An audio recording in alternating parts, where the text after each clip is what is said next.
본 방송에서 제공하는 투자 정보는 투자 판단에 대한 조언입니다. 방송에서 제공하는 주식의 가치, 가격 상승 및 하락에 대해서는 방송사에서 보장하지 않습니다. 여러분 안녕하세요. 오늘도 장 마감까지 끝까지 든든하게 함께하겠습니다. 마감인바 60분의 승부 최슬기입니다. 자, 오늘 시장 파월 연준 의장의 발언을 앞둔 가운데 조금은 불안하게 거래를 시작했습니다.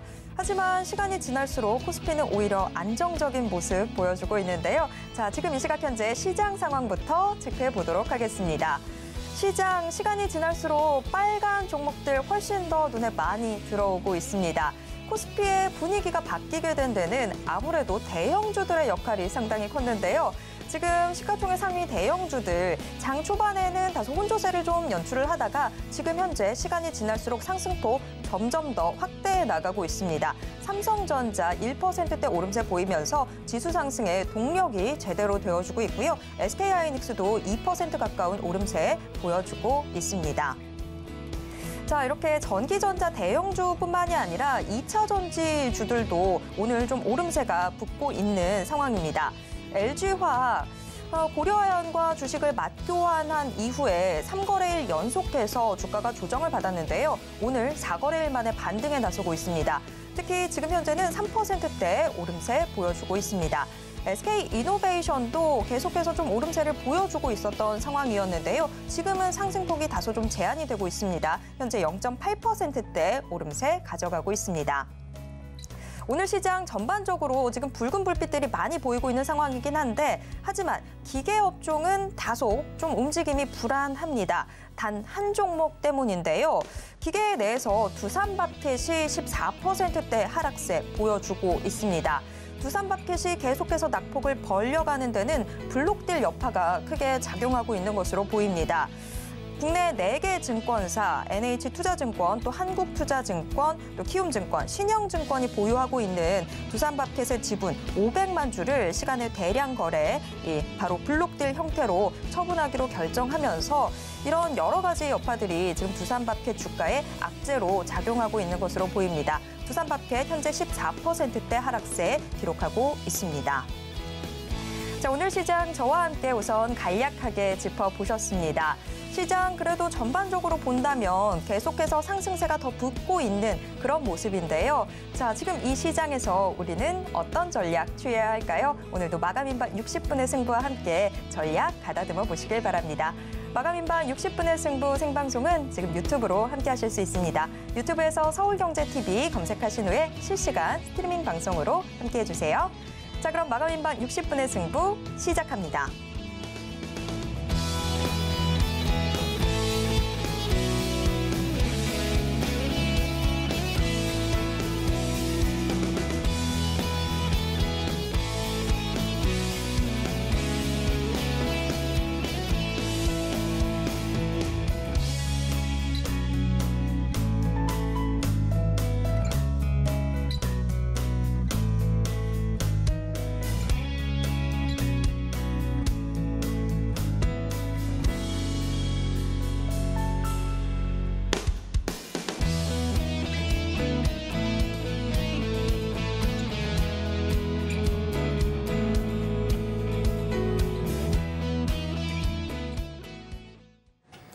오늘 시장의 핵심 업종 알아보는 시장 극과 극으로 출발해 보겠습니다. 오늘 시장 극과 극은 STS코리아의 최진욱 팀장님과 함께 이야기 나눠보겠습니다. 팀장님 어서 오세요. 네, 안녕하세요. 네, 오늘 시장이 계속해서 좀 상승폭을 확대해 나가는 모습이 나타나고 있는데요. 자, 그러면 이 시각 현재 상승 업종, 하락 업종을 화면을 통해서 먼저 확인해 보도록 하겠습니다. 오늘장 강세 업종부터 확인해 보도록 하겠습니다. 모두 오후 2시 반 기준의 등락률입니다. 비철금속 관련주들이 오름폭이 좀 잡히고 있습니다. 비철금속 내에서 시멘트 관련주들이 상승을 좀 견인하는 듯한 모습 나타나고 있습니다. 비철금속 0.7%대 상승하는 모습이고요. 도시가스 관련주들이 특히나 강세입니다. 원래 겨울이 다가오면 다가올수록 도시가스 관련주들 상승폭이 확대되고는 하는데 오늘 도시가스 거의 5% 가까운 상승률 기록하고 있습니다. 전기차 관련주들도 강세입니다. 지금 무선 충전과 관련된 이슈들 나오면서 전기차 관련주들도 같이 상승 탄력 받고 있는 것으로 보입니다. 전기차 0.8%대 오름세 보여주고 있습니다. 반면 하락하고 있는 업종에는 어떤 것들이 있을까요? 지금 확인해 보겠습니다. IT 종합 관련주들 지금 계속해서 보합권에서 등락 이어가고 있는 모습이고요. 연일 강한 모습 보여줬던 게임 관련주들도 오늘은 다소 좀 부진합니다. 0.1%대에 밀리고 있습니다. IT 종합과 함께 반도체 장비 관련주들도 오늘 좀 힘이 빠지고 있는데요. 반도체 장비 0.2%대에 하락하고 있습니다. 네, 오늘 시장 상승하고 있는 업종들이 조금 더 강한 모습들을 보여주고 있는 상황입니다. 장 초반하고는 지금 많이 분위기가 바뀌었는데요. 지금 강세 업종들 체크를 해보면 비철금속 관련주들, 또 도시가스, 전기차 관련주들이 좀 강세인데 비철금속에 대한 투자 전략 좀 새롭게 마련해 보고자 합니다. 오늘 비철금속 지금 여러 가지 이슈들이 많이 혼재되어 있는 상황이긴 한데 자, 비철금속 관련주들이 오늘 좀 강세를 보이고 있는 배경, 일단 그 배경부터 좀 짚어볼까요? 일단 비철금속이 지금 강하게 올라가는 부분들이 좀 니켈 쪽이 좀 많이 끌고 가는 걸로 보여지거든요. 결국엔 전기차 때문에 그러는 겁니다. 전기차 시장 자체가 고성장이 지속적으로 되게 되면 결국엔 배터리 원가 구조 이 부분 대비해서는 니켈이 무조건 들어갈 수밖에 없거든요. 그러니까 이 부분이 지금 차지하는 매출 비중도 한 40% 정도 차지를 하다 보니까 결국엔 니켈 수요가 지속적으로 증가를 하는 그런 기대감이 지금 계속적으로 지금 섹터에 훈풍을 좀 불러일으키고 있는 것으로 지금 판단이 들고 있습니다. 네. 자, 2차 전지가 결국에는 지금 비철금속에까지도 영향을 미치고 있는 그런 상황이다라고 저희가 해석을 해볼 수 있겠는데 자, 지금 일단 비철금속 관련주들 이 니켈 같은 이 원자재들의 힘에 의해서 좀 오름세를 보여주고 있습니다. 그렇다고 한다면 자, 이 비철금속 관련주들의 앞으로의 상승, 남아있는 여력 어느 정도가 남아있는 걸까요? 일단 이제 올해 초반만 봐도 좀 철강이나 비철금속들이 그렇게 상대적으로 좀 좋지가 못했거든요. 결국에 매크로 환경에 대한 영향은 굉장히 많이 받습니다. 그런데 지금 이 부분 자체가 지금 결국엔 지금 주가가 어느 정도 지금 전부 다 반영을 한 모습으로 보여짐으로써 철강주들도 지금 보면은 거의 대부분 지금 저가 매수세가 계속 동반이 되고 있거든요. 사실 철강 관련주들도 네네. 그 매크로 이슈라고 하셨던 부분들이 경제 상황과 관련돼 있는 부분들이잖아요. 그런 게 이미 많이 선반영됐다. 그렇죠. 이제 아무려면 지금 대부분 다 선반영이 됐다고 봐야겠죠. 그리고 이제 23년에 지금 금이나 은 그리고 기금속 쪽도 지금 강세가 지금 계속적으로 좀 나타나줄 확률이 굉장히 높거든요. 그냥 결국엔 철강 수요가 증가한다는 것은 경기 회복 국면으로 들어가게 되면은 그냥 건설이라든지 인프라 투자를 계속적으로 국가 측면에서 계속 증가를 할 수밖에 없거든요. 그러니까 그런 부분들이 오히려 철강에 대한 수요는 지속적으로 증가를 해줄 수가 있다. 그리고 철강이 또 좋은 점은 결국에는 비철 금속 관련해서도 전기차에 대한 수혜도 지금 충분히 또 받을 수가 있거든요. 그럼 비철 금속 섹터가 상대적으로 강하게 또 상승을 해주게 되면은 또 뒷받침되는 게 또 철강이 될 수가 있고 철강이 또 강하게 상승을 하게 되면은 비철 금속이 따라서 같이 또 올라가는 이런 동방 성장률을 또 보여주는 섹터이기도 하기 때문에 이런 부분들로 봤을 때는 이게 단기적인 섹터 관점으로 본다 하면 기대감으로 우리가 접근은 가능하겠지만 오히려 중장기적으로 본다고 해도 저는 내년 한 상반기, 중반기 이후부터는 오히려 좀 철강 수요나 비철 금속 수요가 좀 꾸준하게 좀 증가를 해줄 가능성이 굉장히 높다고 지금 생각을 하고 있습니다. 그런데 지금 이야기만 들어봤을 때는 아무래도 철강, 금속 이런 부분들이 경기랑 떼놓고 생각을 할 수 없는 부분들인데 지금 선반영됐다라고 말씀은 해주셨습니다만 아직까지도 경제가 대체 언제쯤 좀 개선이 될지 이런 부분들이 확실히 보이지 않는 상황에서 지금 말씀해 주셨던 부분들이 너무 장밋빛 미래를 그리는 건 아닌가 하는 생각들도 들거든요. 그러니까 일단 그렇게 또 생각을 좀 받아들일 수도 있는데 그러니까 이유를 우리가 좀 확실하게 좀 알아야 됩니다. 이유는 결국에 유동성 완화 정책이 결국엔 계속 지속적으로 될 거거든요. 그리고 지금 내년 2분기 들어서부터도 오히려 부동산이나 지금 주요 지표가 좀 점진적으로 또 개선이 되는 모습들이 계속적으로 나와줄 수가 있습니다. 올해 2분기만 봐도 부동산 시장이라든지 주요 지표가 지금 그래도 점진적으로 계속 개선이 되고 있는 모습을 보여주고 있는 상황이에요. 그러니까 그렇기 때문에 지금 그나마 우리가 지금 여기서 좀 문제가 되는 것은 결국 공동부유 정책 기조 유지가 얼마나 되냐 부분들이죠. 그래가지고 그런 부분들이 지금 공급 측면에 있어서는 모멘텀이 다소 부재할 수는 있습니다. 그래도 지금 글로벌 긴축 기조라든지 업황 개선폭은 어느 정도 좀 한계가 있을 거라고 그래서 지금 판단하시는 투자자분들 굉장히 많으실 텐데 이게 우리가 여기서는 이제 정확하게 섹터 접근할 때는 업황으로 접근하기보다는 결국엔 개별 이슈에 좀 집중을 해야 되는 시기인 점은 확실하다고 저는 생각을 하거든요. 그러니까 그 중에 있어서도 지금 이제 전기차랑 좀 고성장을 같이 할 수 있는 니켈이라든지 비철금속 쪽의 금이나 은이나 이런 부분들이 우리가 좀 접근을 해야 되는데 전체적인 폭으로 잡고 접근을 하기에는 다소 아직까지는 좀 리스크가 있기 때문에 그런 부분들을 우리가 조금 측면에서 좀 관심을 가진다고 하게 되면 오히려 지금 개별 집중을 하기에는 지금 비철금속 쪽이 오히려 좀 유력하지 않나 지금 그렇게 저는 생각을 하고 있습니다. 네, 개별적인 이슈들로 생각을 해봤을 때는 지금 좀 접근을 해볼 수 있는 때가 되고 있는 것 같다라고 이야기를 해주셨습니다. 그러면 조금 더 종목들 자세하게 좀 짚어보도록 하겠습니다. 사실 뭐 비철금속 관련주들도 워낙 다양한 종목들이 있다 보니까 지금 현재 개별 종목들은 좀 어떻게 움직이고 있는지 궁금해지는데요. 지금 뭐 비철금속 관련주들과 관련해서 좀 어떤 종목들 좀 먼저 살펴볼까요? 오히려 지금 시장에서는 포스코 엔텍이 지금 굉장히 강하게 지금 며칠 동안 계속 흐름이 나와주고 있거든요. 그러니까 이 부분은 결국엔 리튬 테마가 강세 형성을 띠면서 리튬에 대한 수혜로 지금 부각이 되고 있는 겁니다. 그러니까 엠텍 같은 경우가 지금 결국엔 전기차 시장에 성장을 하게 되면은 리튬 수요는 앞서 말씀드린 대로 계속적으로 증가를 할 수밖에 없습니다. 11월에도 리튬 가격이 고공행진을 계속 하고 있는 상황이고요. 지금 고점을 찍었는데도 불구하고 전혀 빠지지 않고 계속 올라가고 있거든요. 그러니까 이런 부분들로 봤을 때는 전기차에 들어간 핵심 광물 중에 하나가 지금 리튬이다 보니까 결국엔 지금 타이트한 수급이 지속적으로 유지가 될 거다라는 기대감이 주가에 계속 지금 불러일으키는 겁니다. 결국엔 타이트한 수급이 계속적으로 유지가 되게 되면은 리튬 가격은 계속적으로 뛸 수밖에 없습니다. 리튬 가격이 뛰게 되면 오히려 배터리 원가 구조 내에서 차지하는 비중이 굉장히 높기 때문에 리튬이 더욱더 주목이 될 수밖에 없는 시기인 점은 좀 확실하다고 지금 생각을 하고 있고 결국엔 전기차 배터리 생산을 위해서 핵심 광물 중에 하나가 리튬이다 보니까 이 배터리의 용량이나 그리고 이제 뭐 평균 전입을 결정하는 이 양극재 부분들에 있어서도 핵심 원료로서 굉장히 그 중요성이 크거든요. 결국엔 전기차 시장은 지속적으로 꾸준하게 클 수밖에 없고 최근에 또 현대차 그룹에서도 LG 엔솔과의 지금 협약 부분들도 이슈가 나왔잖아요.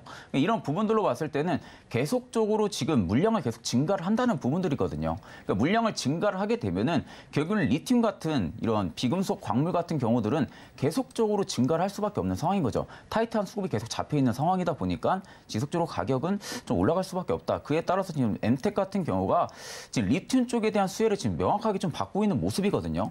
그렇기 때문에 지금 구간도 우리가 트레이딩 관점으로만 딱 봐도 굉장히 지금 고점 밸류에서 좀 많이 올라갔다라고 좀 생각을 할 수가 있는데 차트를 좀 길게 보시면은 오히려 지금 구간도 그렇게 높은 밸류 구간은 전혀 좀 아니라고 지금 생각을 하거든요.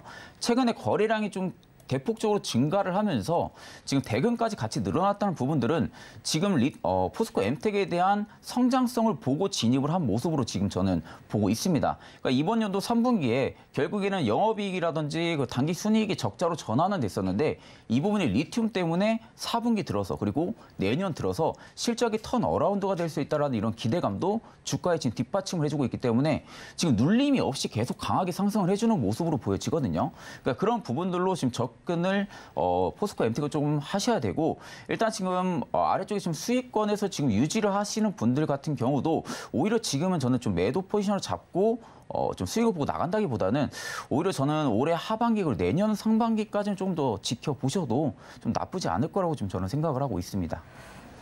네, 자, 비철금속 관련주 내에서 포스코 엠텍 같이 살펴보고 있는데요. 차트 열어놓은 상태에서 조금 더 질문 드려볼게요.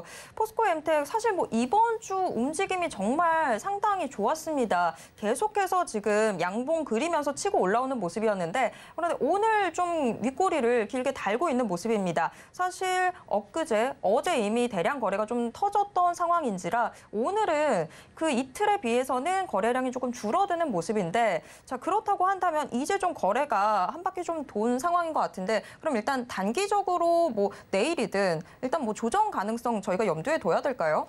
일단 오늘은 이제 월봉을 그려 나가는 날이거든요. 그러니까 결국에 오늘 지금 윗꼬리가 크게 남긴다는 부분들이 지금 어느 정도 위쪽에서 차익 실현 매물이 쏟아져서 나온다기 부분들보다는 오히려 주가는 계속적으로 상향을 할 수는 없거든요. 결국에는 그 추세 안에서 상방과 하방의 이격도를 계속 넓혀가면서 추세가 유지가 되고 되고 있는 상황이라고 보셔야 되는데 일단 지금 추세가 꺾이지가 않는 부분들 지금도 윗꼬리가 계속 크게 남기는데도 불구하고 계속 올려주려 하거든요. 그러니까 이런 부분들은 물량을 지금 점진적으로 현 구간에서 10,000원대 밸류 구간에서 소화를 하고 있는 모습입니다. 앞전에 7,000원대, 8,000원대를 유지를 했다가 결국에 앞자리가 바뀌었잖아요. 1,000원대에서 10,000원대로 넘어감으로써 지금 구간에서 어느 정도 적정하게 차익 실현 매물이 또 나올 구간이기도 하고요. 그런데 지금 구간 10,000원대 부근 밸류를 만약에 지켜주게 된다고 하게 되면 이제 10,000원이 적정 밸류로 잡힐 가능성이 굉장히 큽니다. 그렇다는 것은 이제 오히려 1,000원대로 떨어질 확률도 굉장히 적다는 거죠. 그러니까 엠텍 같은 경우도 말 그대로 중소형주 쪽으로 들어가다 보니까 시가총액이라든지 물량, 이런 유통 물량수 자체가 그렇게 크지가 않아가지고 순간적인 거래량에 몰리면은 좀 급등을 해주는 영향들도 굉장히 심하거든요. 그러니까 지금은 제가 볼 때 주가가 조금 쉬어가줄 수도 있는 구간이긴 한데 다만 앞전에 기준 잡아줬던 봉들만 보게 되면은 오히려 지금 구간에서는 추가적인 좀 급락이 나오긴 다소 저는 좀 어렵다고 생각을 해서 지금도 오히려 적정 밸류상으로 좀 시장가로 좀 분할 매수 관점으로도 충분히 접근이 가능하고 저는 오히려 12,000원대까지는 단기적으로 조금 잡아보셔도 저는 나쁘지 않을 거라고 지금 생각을 하고 있습니다. 네, 포스코 엠텍 지금 상당히 좀 긍정적인 미래가 그려지고 있는 상황입니다. 자, 비철금속 관련주들 이야기는 이쯤에서 좀 정리를 해보도록 하고요. 오늘 시장에서 하락하고 있는 업종들, 이제 대체 어떻게 대비책을 마련해야 되는지 이 부분 좀 이야기 나눠보도록 하겠습니다. 오늘 시장에서 지금 IT 업종들 계속해서 지금 보합권에서 등락 이어가는 모습 확인이 되고 있는 상황인데요. 오늘 시장이 좀 반등에 나서는 중에도 중국의 봉쇄 소식으로 지금 뭐 가장 걱정이 되는 건 애플 아이폰이죠. 아이폰의 메카로 불리는 중국의 정저우 씨가 이 봉쇄를 단행을 하면서 중국 내 투자 심리를 또 한 번 제한하는 모습들을 보여줬습니다. 그런 영향들이 국내 IT 업종에도 조금씩 전해지고 있는 분위기인데요. 자, 그러면 저희가 걱정이 되는 건 향후에 지금의 이 걱정이 IT 업종에 더 큰 문제로 작용하진 않을지, 더 확대되지는 않을지 이 부분인데요. 팀장님 어떻게 보시나요?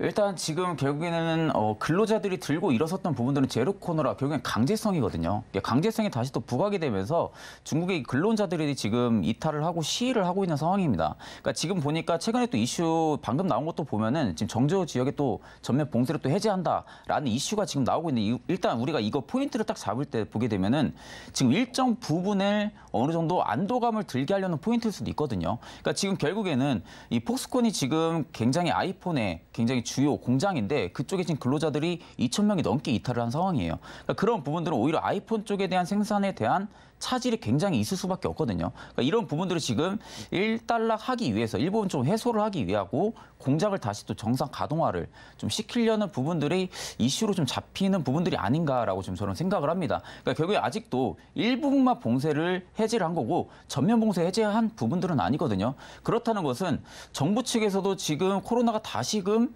올라오는 낌새가 보이면은 다시 또 전면 봉쇄를 할 수 있는 그런 부분들을 지금 열어둔 거거든요. 그러니까 이런 부분들로 봤을 때 지금 LG 이노텍이 지금 오늘도 주가가 상승해주는 부분들은 결국엔 전면 봉쇄 해제 이슈가 나오니까 그런 부분들이 지금 기대감이 반영이 되는 부분들입니다. 근데 이 기대감이 빠르게 반영이 되는 부분들이 있어가지고 확실성이 전혀 아니거든요. 그러니까 그게 기대감에 지금 주가가 움직이는 부분들인데 LG 이노텍 같은 경우는 애플에 조금 주요적으로 매출을 좀 발생을 시키는 기업이거든요. 근데 그런 부분들이 지금 광저우 쪽에 대한 폭스콘이 지금 대규모로 계속적으로 장기화가 되게 된다고 하게 되면은 아이폰에 대한 수주 물량은 부담감이 커질 수밖에 없습니다. 그러니까 그런 부담감이 계속적으로 좀 생기게 되면은 오히려 아이폰의 의존도가 저희 국내 기업들은 굉장히 높아요. 그러니까 그런 의존도가 굉장히 높은 상황에서 지금 이 시기가 계속 길어지면 길어질수록 납품에는 차질이 생길 수밖에 없습니다. 그러니까 이런 부분들을 우리가 LG 이노텍은 좀 접근을 좀 유심히 보셔야 되는 부분들도 있어요. 그렇기 때문에 제가 지금 생각을 좀 하는 것은 지금 LG 이노텍이 너무 아이폰의 매출이 의존도가 너무 높습니다. 그러니까 지금 이런 부분들이 이슈가 발생을 하게 되면은 악재로 받아들이고 주가가 좀 많이 빠지거든요. 그러니까 지금은 이제부터는 LG 이노텍이 충분히 캐파도 좋은데도 불구하고 현재로서 애플 측에 대한 최대 고객사로만 보유를 하고 있는 상황이거든요. 근데 지금 LG 이노텍이 여기서 이런 악재성을 앞으로 또 안 보여주려면은 결국엔 고객을 분산화를 시켜야 됩니다. 다양한 고객사를 조금 둬야만이 이러한 리스크가 현재 좀 발생을 했을 때도 애플에 대한 리스크는 분명히 타격은 있겠지만 지금처럼 이렇게 단기간에 주가가 빠지는 부분들은 해소가 되겠죠. 그러니까 그런 부분들로 좀 접근을 해야 되고 좀 아직까지는 아이폰이 생산 출하량 부분들이 지금 계속적으로 하향 조정이 되고 있는 상황이다 보니까 일단 이 부분은 우리가 좀 더 지켜봐야 되는 부분들은 분명히 있습니다. 그러니까 전면 봉쇄가 확실하게 좀 나와준다고 하게 되면은 결국엔 또 기대감에 또다시 매출이 좀 증가를 할 거고 출하량이 증가를 할 거다라는 기대감이 또 불러일으킬 거고요. 만약 이 부분이 잠깐스럽게 기대감의 이슈이고 호재성으로만 받아들여지고 만약에 중장기적으로는 결국엔 다시 또 전면 봉쇄를 한다고 하게 되면은 그에 따른 주가는 오히려 더 빠질 수도 있거든요. 그러니까 그런 부분들을 우리가 좀 염두를 해두고 좀 LG 이노텍은 좀 투자 포인트를 좀 그렇게 좀 잡으시는 게 좀 좋을 거라고 좀 저는 생각을 하고 있습니다. 그럼 지금 LG 이노텍 이야기를 해주신 김에 네네. 그럼 이렇게 여쭤볼게요. 오늘 여러 가지 지금 뭐 중국발 리스크 속에서도 LG 이노텍은 오름세를 보여주고 있는데 지금 여기에 안심하면 안 된다라는 말씀이시잖아요. 그렇죠. 그러면 LG 이노텍을 지금 현재 보유하고 계신 투자자분들이라면 지금 뭐 정리를 하셔야 되는 상황인 걸까요? 일단 지금 LG 이노텍 같은 경우는 LG 전자가 그래도 좀 뒷받침을 해준다고 저는 생각을 하거든요. 그리고 LG 에너지솔루션, 그러니까 자회사들이 지금 굉장히 실적치가 좋게 나오고 있는 상황입니다. 보통 이렇게 그룹주들 같은 경우들은 한 종목만 좀 일방적으로 타격을 받고 빠지는 부분들은 단기간에 좀 멈추는 경향들이 굉장히 좀 심하거든요. 그러니까 LG전자 같은 경우도 지금 지분가치 매입 부분들이 아직도 물량이 남아있는 상황이고요. 이 물량이 남아있다는 것은 결국에는 LG 전자에 대한 주가가 하방으로 빠지는 부분들을 현재 리스크를 감소를 시킨다는 부분들입니다. 근데 거기에 있어서 주축이 될 수 있는 게 또 LG 이노텍으로 지금 그룹주의 대형 고객사로 지금 또 잡고 있는 상황이다 보니까 일단 LG 이노텍이 지금 주가가 더 빠진다고 보기는 다소 저는 좀 어렵다고 보고 있거든요. 만약에 지금 홀딩을 유지를 하거나 있거나 아니면 좀 고점에 좀 물려 계시는 분들 같은 경우는 오히려 지금 매도 포지션을 잡고 나간다기보다는 한 차례 좀 대응을 하셔야겠죠. 추가 매수 타점을 좀 잡는다든지 아니면 좀 더 수익 부분들을 좀 약하게 좀 잡으시고 한 차례 물량을 조금 출회를 하신 다음에 이후에 한 번 더 이 안도감 부분들이 이슈가 해소가 된다라고 하게 되면은 다시 한 번 더 비중을 좀 늘리는 이런 방식으로 좀 접근을 하시는 것을 저는 추천을 드리고요. 일단 LG 이노텍 주가만 딱 보면은 일단 29만 원대 부분이 지금 밸류상으로 좀 무조건 좀 지켜줘야 되는 구간으로 저는 좀 판단이 듭니다. 여기 구간마저 LG 이노텍이 만약에 지켜주지 못하고 주가가 좀 단기적으로 하락을 하게 되면은 순간적으로 또 투심이 약화가 되면서 물량이 출회가 될 수가 있는 부분들도 존재를 합니다. 근데 이런 부분들 만약에 29만 2천 원을 지켜준다라고 하게 되면 지금 구간에서 지속적으로 박스권을 그리면서 보합세를 이어가줄 확률이 굉장히 높습니다. 그래도 지금 LG 이노텍 같은 경우는 애플이 이러한 악재밭이 영향을 받는데도 불구하고 매출은 점진적으로 늘고 있거든요. 그러니까 이런 부분들이 오히려 지금은 애플에 대한 단순 악재 부분들이 주가에 반영이 된 부분들이고 LG 이노텍 순수 밸류에 대한 주가에는 아직까지는 반영이 된 모습은 아닌 것으로 저는 좀 판단을 하고 있기 때문에 오히려 이런 이제 LG 이노텍 같은 저가 부분들의 밸류를 위치해주고 있는 기업들 같은 경우는 이후에 4분기나 그리고 내년 같은 부분들 오히려 지금 매출이 점진적으로 증가하는 부분들이 확실시하게 보여지게 되면 좀 강하게 수급이 몰리는 가능성도 굉장히 크기 때문에 오히려 지금 구간을 저는 좀 지켜주면서 30만 원대 밸류는 좀 지켜주지 않을까 저는 지금 그렇게 좀 생각을 하고 있습니다. 네, 오늘 시장 강세 업종 또 하락 업종에 대한 이야기 나눠봤습니다. 자, 그렇다면 이 시장 상황 속에서 지금 최 팀장님이 주목하고 있는 종목 어떤 종목일지 궁금한데요. 자, 시간상 어떤 종목 주목하고 계시고 그 가격 전략까지 한 번에 들어보도록 하겠습니다. 네네. 일단 저는 이제 포스코홀딩스를 지금 주목을 하고 있거든요. 포스코홀딩스를 지금 주목하는 이유는 지금 가장 큰 가치를 냈던 부분들이 2차전지 소재 부분들이기도 합니다. 여기에 지금 포스코 케미칼이 상장사로 지금 유지가 되고 있는데 지금 그 효과를 포스코홀딩스가 그렇게 크게 반영을 한 모습은 저는 그렇게 안 보고 있거든요. 거기다 지금 리튬 쪽은 비상장 자회사들이 지금 영위를 하고 있는 상황이기도 하고 그리고 포스코홀딩스가 지금 가치가 충분히 반영이 될 수 있는 부분들이 포스코 엠텍도 지금 버텨주고 있는 부분들 이렇게 되면은 오히려 철강 수요 회복 자체가 불투명한 상태다 해도 오히려 지금 리튬이나 니켈 그 2차전지 핵심 원자재들 부분들이 지금 적극적으로 투자에 나서고 있는 상황이거든요. 이런 부분들이 만약에 계속적으로 나와주게 된다고 하게 되면 포스코홀딩스에 대한 주가 역시 재평가가 될 확률이 굉장히 높습니다.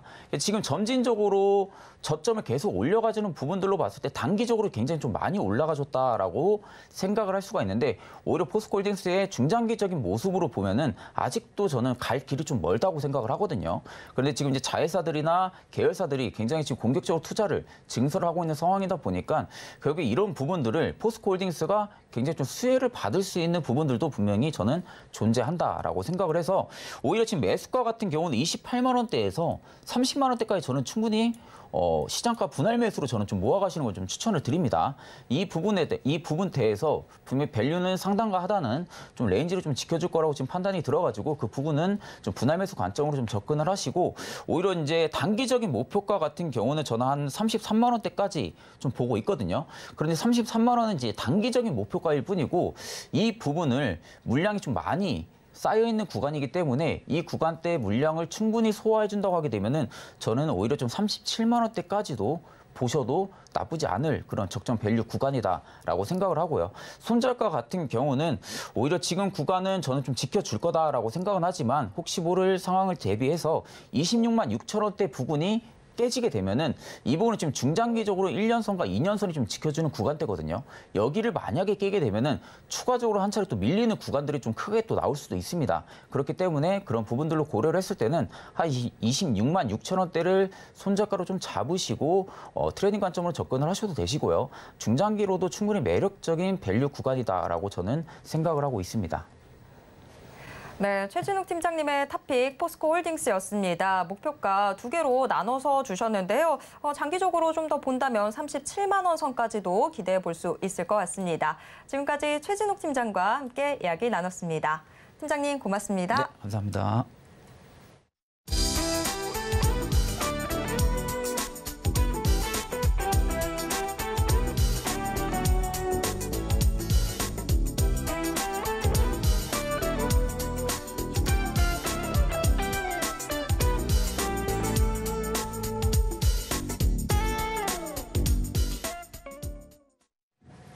네, 앞서서 오늘 시장을 분석을 해봤다면 이제는 슬슬 내일 장에 대한 대비책도 마련을 해둬야 되겠죠. 자, 지금 이 시간 내일런 통해서 함께 보시죠. 오늘의 내일런은 하이투자증권 이화진 과장과 함께 이야기 나누겠습니다. 과장님, 안녕하세요. 네, 안녕하세요. 네. 자, 과장님께서 소개해 주셨던 내일런 종목들이 너무 잘 가고 있어서 마음이 참 행복한데요. 오늘은 어떤 종목 소개해 주실지 기대가 됩니다. 자, 우선은 내일런, 일단 내일장 시초가부터 공략해 보면 좋을 업종 화면을 통해서 공개하겠습니다. 내일 시초가 공략 업종, 과연 어떤 업종일까요? 지금 공개하겠습니다.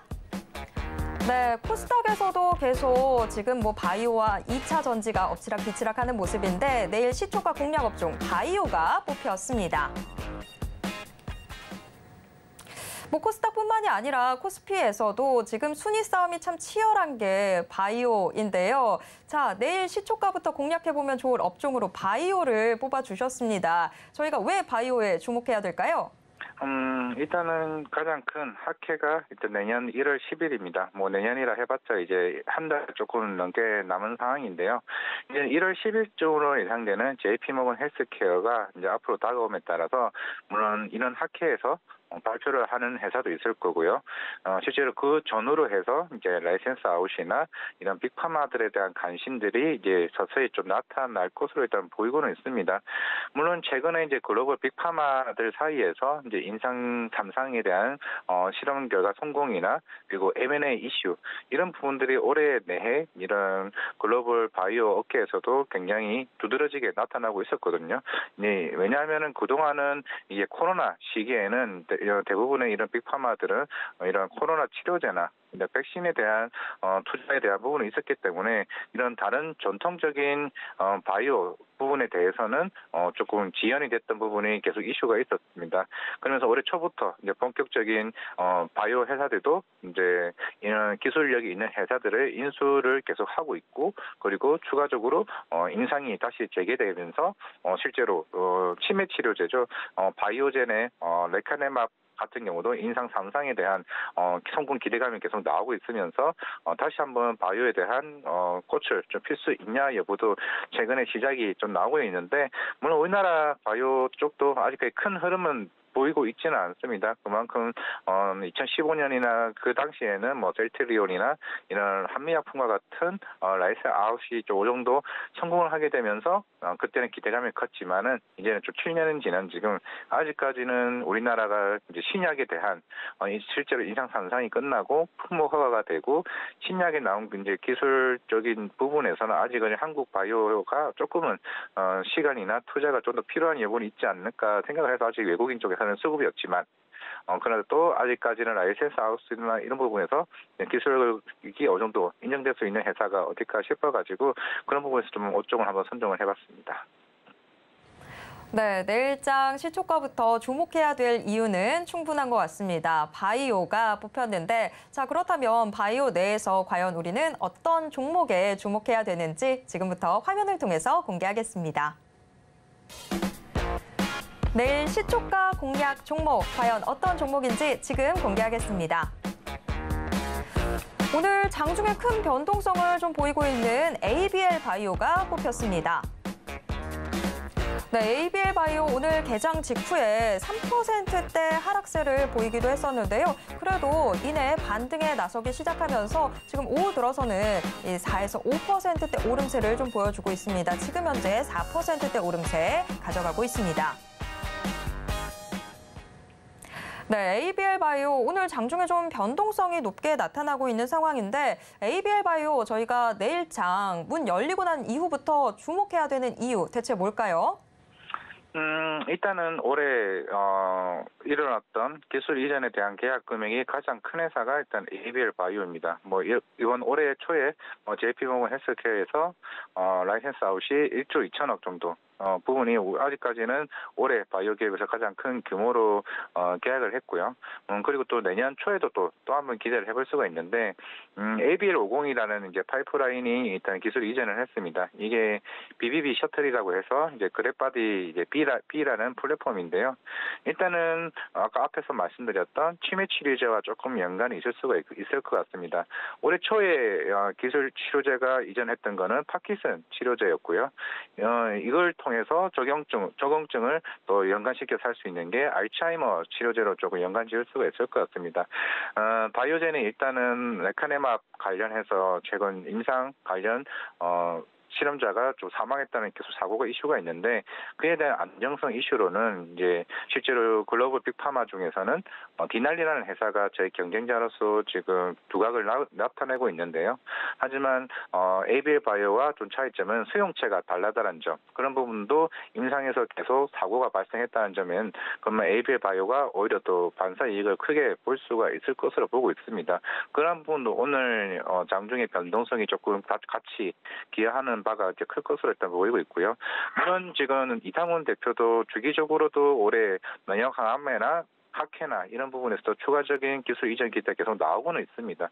나오고는 있고 실제로 뭐 화이자나 덩달아 여러 빅파마들에도 큰 관심을 가질 수가 있고 이미 가져간 물질 이전 계약을 통해 가지고 추후 본격적인 기술 이전 계약을 할 것으로 보이고 있는데 결국 JP모건 헬스케어 아직까지는 발표는 안 났지만은 만약 여기서 학회 발표가 추가적으로 나오게 되면은 충분히 제가 볼 때는 레이트가 있을 것으로 보이고 있습니다. 일단 BBB 셔틀이라고 말씀을 드리는 거는 일단은 내 혈관에 벽이 굉장히 두껍기 때문에 일반적으로 우리가 주사를 맞았을 때 일단 일반 항체 같은 경우는 워낙 크기가 크기 때문에 이게 통과하는데 문제가 큽니다. 그래서 나온 게 이중 항체거든요. 그런 이중 항체에 대한 BBB 셔틀 부분을 얼만큼 잘 토과율이 높으냐에 따라서 그만큼 성공 확률이 높은 건데 아직까지는 전 세계 좀 산업피만 이제 ABL 바이오를 지금 쓸 수 있는 상황이기 때문에 만약에 여기서 추가적으로 이제 알츠하이머나 이런 치매 관련 이슈가 시장에서 부각이 된다라고 하게 되면은 ABL 바이오는 제가 봤을 때는 내년 초쯤에는 충분히 기술 이전 좀 가능성이 높을 것으로 보이고 있고 일단 올해 초에 이제 기술 이전 계약을 맺었기 때문에 영업이익은 흑자로 최초로 나올 가능성이 높습니다. 이미 시장에서 나오는 컨센은 대략 300억 정도 지금 나오고는 있는데요. 그동안 주가가 빠졌다는 이슈도 어떻게 보면 시장의 루머가 굉장히 컸습니다. 바이오 업황 자체도 좋지 않은 상태여서 실제로 1조 2천억을 계약을 했는데 계약금의 마일스톤이 실제로 들어오냐 안 들어오냐 여부에서 시장에서 루머가 컸기 때문에 그동안 주가가 조금 많이 빠졌거든요. 하지만 실제로 이 3분기, 2분기 때부터 계약금이 실제로 들어왔고 실제로 영업이익도 플러스가 됐고 그렇기 때문에 올해부터는 본격적으로 영업이익이 흑자된다라고 하게 되면 일반 바이오 회사와 좀 결이 좀 다를 수 있다라고 말씀을 드릴 수가 있을 것 같습니다. 실제로 이 회사가 라이센스 아웃하기 전에 현금성 자산이 대략 600억 정도가 있었는데 이게 일반적으로 R&D 비용으로 좀 쓰는 부분이거든요. 그런 부분이 리스크가 사라졌다. 최근에 우리가 금리 인상이 계속적으로 올라왔고 그리고 올라왔다는 거는 일반 바이오 회사들은 자금 조달에 대한 이슈가 큰 부분인데 그런 부분이 해결됐다는 게 굉장히 긍정적이라는 겁니다. 긍정적이라는 건 실제 영업이익이 흑자이 됐다는 자체가 이 자금 조달에 추후에 자금 조달에서 큰 이슈가 없는 부분이고 내년에도 이런 마일스톤에 대한 금액이 더 커진다는 감안을 했을 때 충분히 제가 시장에서는 매력적인 가격대가 아닌가라고 좀 생각을 해볼 수가 있을 것 같습니다. 파이프라인은 제대로 한 10개 정도 있습니다. 제가 지금까지 말씀드린 건 그래파디 B라는 퇴행성 내진한 치료제를 말씀을 드릴 수가 있을 것 같고 그래파디 T의 면역항암제나 그래파디 I 같은 부분들도 여러 플랫폼이 아직까지 두세 개의 파이프라인이 한 10개 정도가 있다는 점.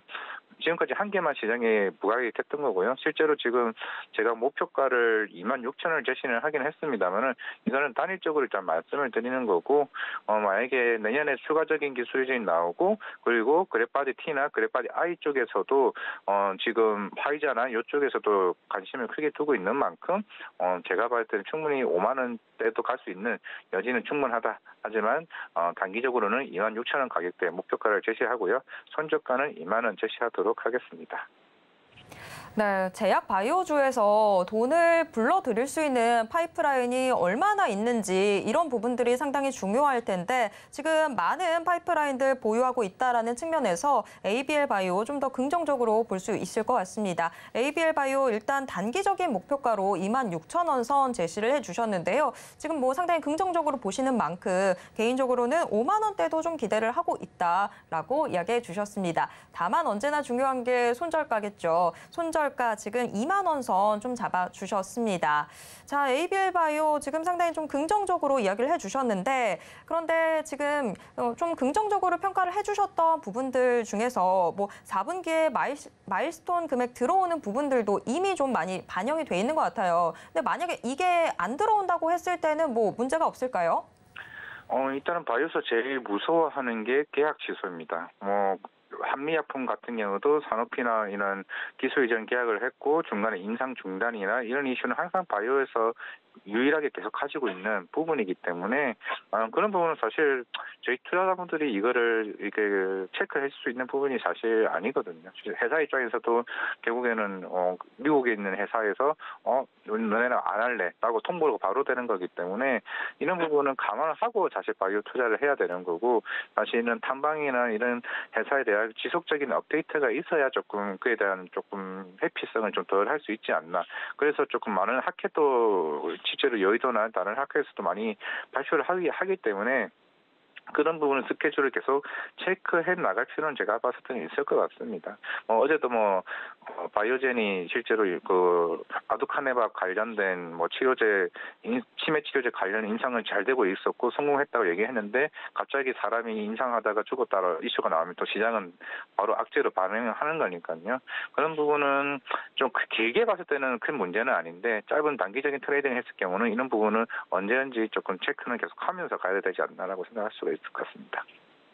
네, ABL 바이오도 일단 저희가 좀 긍정적인 의견 제시 받았지만 물론 언제나 투자하시고 난 이후에도 그리고 투자 전에도 여러 가지로 꼼꼼히 따져보셔야 될 것 같습니다. ABL 바이오 일단 저희가 내일 시초가에 진입을 하게 된다면 목표가 26,000원 선 바라보도록 하겠습니다. 자, 오늘도 좋은 말씀 고맙습니다. 지금까지 이화진 과장과 함께했습니다. 과장님 고맙습니다. 감사합니다.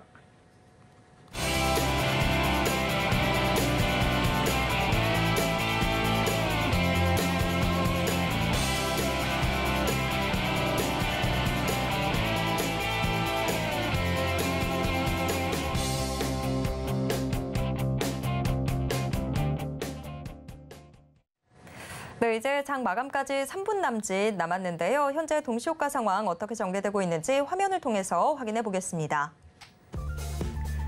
오늘 코스피 지수 1.26% 오른 2,464선에서 장 마칠 것으로 예상되고 있습니다. 코스피 하루 동안의 움직임 확인해 보도록 하겠습니다. 파월 연준 의장이 매파적인 발언을 내놓을 수도 있다라는 불안감 속에서 개장했던 코스피 0.4% 가까이 하락 출발했는데요. 그래도 개장 30여 분 만에 반등에 나서서 이후로는 줄곧 오름폭 확대하고 있습니다. 이어서 코스피 수급 확인해 보도록 하겠습니다. 코스피 지수가 상승폭을 확대한 배경에는 외국인 순매수가 있었는데요. 개장 직후 순매도를 기록했던 외국인 금세 사자로 돌아선 뒤에 종일 매수 규모 확대하고 있습니다. 현재 5,150억 원 담고 있고요. 한편 오전장에서 1,000억 원대 매도세를 보이기도 했던 기관 역시 지금은 매수로 돌아섰습니다. 이어서 코스피 시가총액 상위 종목 1위에서 5위권 종목들 확인해 보도록 하겠습니다. 전 종목 모두 상승하고 있습니다. 1위에서 5위권 종목들 모두 개장 직후에는 하락세를 보였는데요. 일제히 반등에 나섰습니다. 삼성전자 오늘 환경부, 경기도 등과 하수처리수 재이용 활성화를 위한 업무 협약을 체결하면서 공업용수 확보 문제에서 이제 드디어 한숨 돌리게 됐는데요. 어제까지 이틀 연속 장중에 5만 전자로 주저앉았던 주가도 오늘은 6만 전자 탄탄히 지켜내고 있습니다. 한편 고려아연과 주식 맞교환 이후에 3거래일 연속해서 하락했던 LG화 오늘 빨간불 제대로 켜고 있습니다. 현재 3.5%대 상승하고 있습니다. 이어서 코스피 시가총액 상위 종목 6위에서 10위권 종목들 확인해 보도록 하겠습니다. 역시 전 종목 모두 빨간불 켜고 있습니다. 국내 완성차 5개사의 전기차 내수 판매가 최초로 연간 10만 대를 돌파했다라는 소식이 전해졌는데요. 이런 가운데서 현대차도 소폭의 오름세 보여주고 있습니다. 현대차 0.3%대 상승하면서 16만 9,500원 선 기록하고 있습니다. 기아가 상승폭은 조금 더 강한데요. 기아 1%대 상승하고 있습니다. 이어서 코스닥 시장 확인해 보도록 하겠습니다. 코스닥 0.26% 오른 729선에서 장 마칠 것으로 예상되고 있습니다. 코스닥 일중 흐름 확인해 보도록 하겠습니다. 오전장 한때 0.7%대 낙폭 기록하면서 720선 초입까지 밀려났던 코스닥. 그래도 장중 꾸준히 반등 시도하고 있습니다만 시총 상위 대형주들이 부지런한 움직임 이어가면서 크게 튀어오르진 못하고 있습니다. 이어서 코스닥 수급입니다. 코스닥 시장에서는 개인과 기관이 나란히 매수세 보여주고 있습니다. 하지만 외국인 255억 원 던지고 있습니다. 코스닥 시가총액 상위 종목 1위에서 5위권 종목들 확인해 봅니다. 셀트리온 헬스케어만 하락하고 있고 나머지 종목들은 그래도 오름세 보여주고 있습니다. 에코프로비엠과 에코프로 동반 상승 중입니다.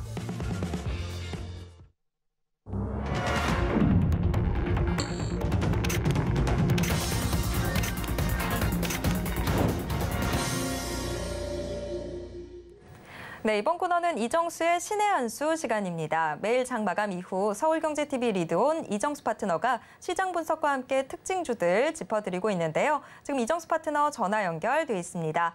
파트너님 안녕하세요. 네, 안녕하세요. 신의 한 수의 이정수 파트너입니다. 네, 간밤 미국 뉴욕 증시는 좀 혼조세의 양상을 보였었는데 우리 증시는 그래도 모두 반등을 하면서 장을 마쳤습니다. 오늘 시장 어떻게 보셨는지 가져오신 특징주와 함께 분석 부탁드립니다.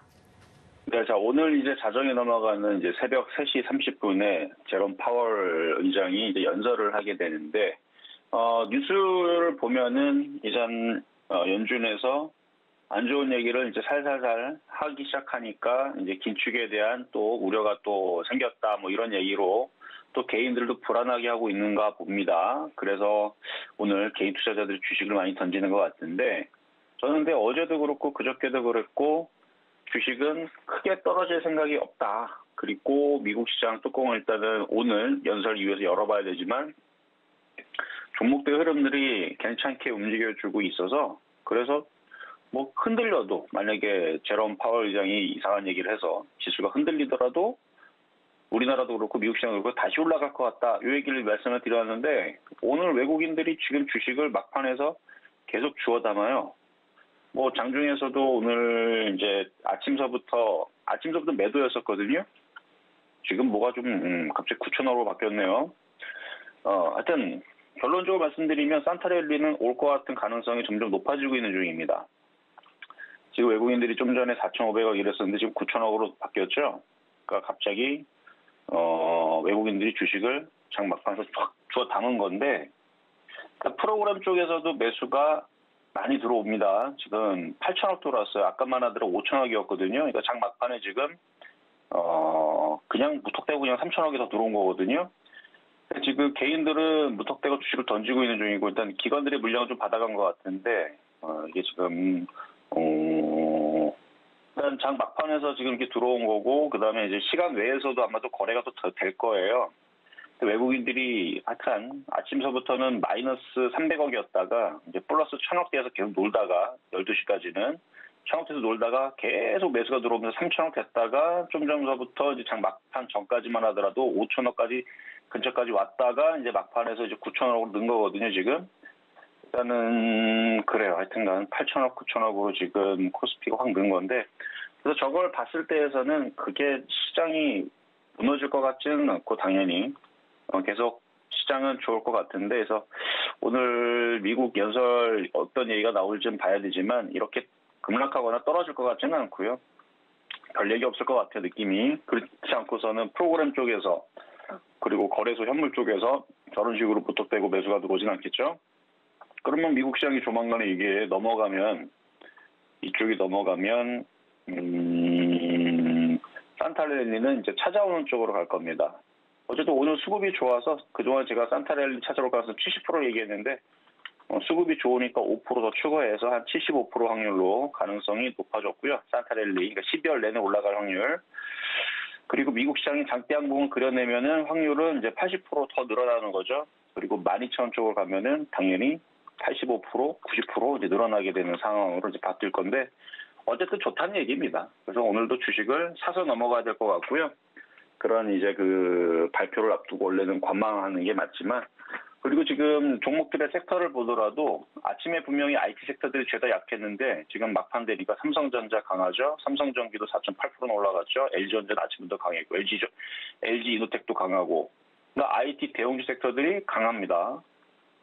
다른 섹터들도 빠지지는 않지만 IT주들이 금리 인상 계속 할 거다 이런 얘기가 할지도 모르는 이 상황 속에서 저렇게 강하다는 얘기는 미국 시장이 안 빠지겠다라는 일단 의지로 좀 보여지고 그러면은 내일서부터 IT 폭풍주들도 관심 있게 보실 필요는 있고 그리고 최근에 강하게 움직여줬던 중국 소비재 관련주들도 여전히 다 좋습니다. 그래서 조정받으면 이제 사야 될 쪽과 계속 움직일 쪽들 이렇게 나눠가지고 결론적으로는 아주 매매하기 참 좋은 시장이다 이렇게 말씀을 드리면서 종목 두 가지 분석을 하겠습니다. 일단 산타랠리 올 것 같아요. 자, 첫 번째는 포스코 ICT라는 종목을 봅시다. 포스코 ICT. 자, 오늘 엄청 강하게 움직였다 좀 밀리긴 했지만 그래도 오늘 강하게 움직였는데 이제 무선 충전에 대한 얘기가 이제 현대차 쪽에서도 얘기가 나왔고 정부에서도 이번에 이제 얘기가 나오는데 일단 기아도 최근 전기차 충전 스타트업을 이제 그 TBU라는 회사 협약을 맺고 이제 차량 간 급속 충전 서비스 이런 부분에 대해서 지금 실증을 나섰다 이런 얘기가 지금 나왔고 현대차 같은 경우도 제네시스 브랜드 서비스 센터 충전소를 통해서 무선 충전소 사업을 진행 중에 있다 이렇게 얘기가 나왔는데 그래서 국내에 있는 무선 충전 기술을 가지고 있는 종목들이 어제서부터 좀 꼼지락꼼지락하고 있는 상황입니다. 그래서 지금 포스코 ICT도 강하게 지금 거래 실으면서 움직이고 있는데 올라갈 때 쫓아가는 건 아니고 조정받을 때는 뭐 다시 재공략을 할 수도 있고 그다음에 이쪽 말고 무선 충전 관련주들이 몇 개 있을 거예요. 그쪽으로 돌려서 매매하셔도 되는 장이 좋으니까 그래서 괜찮은 흐름인 것 같고요. 두 번째는 아모레퍼시픽. 아모레퍼시픽 이제 화장품 관련주. 자, 중국 코로나가 이제 방역을 완화한다라는 기대감이 어제 좀 나왔고 오늘도 계속 이어지고 있는 모양인데 일단 미펑 중국 국가위생건강위원회 대변인이 봉쇄 조치는 빠르게 내릴 뿐만 아니라 빨리 해제해야 된다. 봉쇄를 해제할 수 있으면 최대한 빨리 해제해야 되고 대중들의 불편을 줄여야 한다라고 강조를 했다고 합니다. 그리고 허난성, 정저우시의 방역 당국은 어느 정도 주민들의 외출도 허용한다고 밝혔고 지하철, 시내버스, 교통도 이제 재개를 했다라고 하니까 그러면은 이제 중국 소비재 관련주들이 순환을 하겠죠. 그래서 화장품들도 흐름들이 지금 괜찮지만 카지노 관련주라든지 여행주라든지 이쪽 애들은 좀 덜 간 것 같아요. 그러니까 그쪽 애들을 계속 좋고요. 얘도 마찬가지 화장품 관련주들도 계속 나쁘지 않은 흐름을 보여줄 것 같습니다. 자, 세 번째는 이제 TYM인데 농계 관련주. 어제 많이 올라가고 이제 오늘 살짝 조정받고 있는데 일단 외국인들이 조금 팔고 있어서 그런 건데 조정 눌리면은 또 사야 될 종목 중에 하나니까 눌리면은 또 갑니다. 눌리면 또 가는. 그래서 수급이 외국인들이 매도를 해도 아직 상계 많기 때문에 오늘은 기관하고 외국인들이 살짝 팔아서 눌리는 정도니까 나중에 또 살 때 되면 또 말씀을 좀 드릴 거고요. 자, 그러면 이제 정리하도록 하겠습니다. 자, 시장 점수는 85.5 매수 포인트 85.5 중국 소비주들 괜찮아 보여요. 90점수 평가하도록 하겠습니다. 여기까지 이정수의 신한수였습니다. 네, 그래도 시장 점수 나쁘지 않게 받은 상황인데요. 못다한 이야기는 계속해서 소통방송 통해서 함께 하실 수 있습니다. 이정수 파트너의 소통방송 참여 원하시는 분들은요. 문자 받는 사람 번호에 샵 0082 입력하신 후에 신의 한 수라고 적어서 문자 보내주시기 바랍니다. 지금까지 이정수 파트너와 함께했습니다. 파트너님 고맙습니다. 네, 감사합니다. 네, 마감인바 60분의 승부 1시간 동안 또 숨가쁘게 달려왔습니다. 참고로 본 방송에서 제공해드리는 정보는 투자 판단에 대한 조언일 뿐 해당 주식의 가치와 수익률을 보장하진 않습니다. 또 서울경제TV, 서울경제신문은 당사의 브랜드입니다. 서울경제증권TV와 서울경제TV 손실복구팀과는 무관하며 이외 유사 상호명에도 주의하시길 바랍니다. 네, 오늘 방송은 이쯤에서 정리해보겠습니다. 저는 내일 이 시간 다시 돌아오겠습니다. 함께해 주신 여러분 고맙습니다.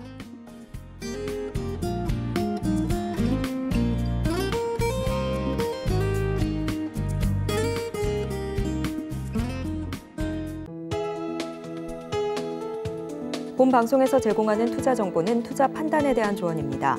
방송에서 제공하는 주식의 가치, 가격 상승 및 하락에 대해서는 방송사에서 보장하지 않습니다.